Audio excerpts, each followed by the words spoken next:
Sudarlun Pemko Banda Aceh dan Balai Besar Pengawasan Obat dan Makanan Aceh Rabu melakukan sidak terhadap pedagang mie, bakso, dan apotek di kawasan Penayung dan Kampung Baru, Banda Aceh. Dalam sidak itu, petugas menyasar pemakaian formalin dan boraks oleh pedagang, serta penjualan vaksin palsu dan kadaluarsa di apotek. Ada dicek nggak daerah pakai pengawet nggak?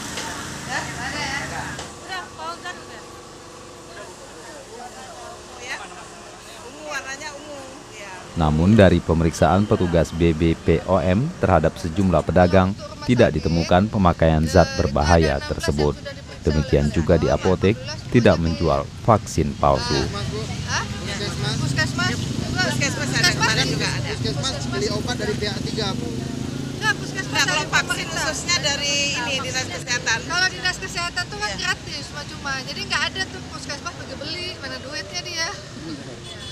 Kita coba cek dulu ke dalam ya.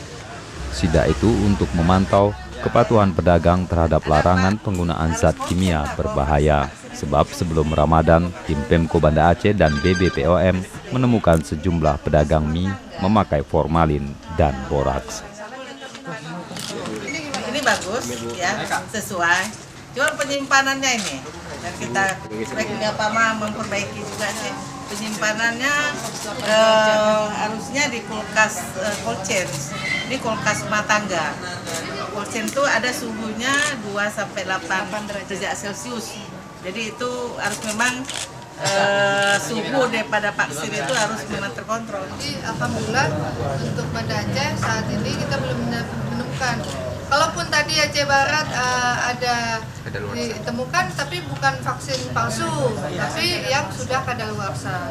Jadi ini kan berbeda ya, palsu dan kadaluarsa. Kalau untuk yang palsu sejauh ini belum ada di Banda Aceh. Tapi kita terus coba melihat tempat-tempat rumah sakit swasta, apakah mereka ada menggunakan. Ini kan kita belum cek secara menyeluruh. Nanti POM dan Dinas Kesehatan akan melakukan pengecekan. Dari Banda Aceh, Hari Mahardika, Serambi On TV.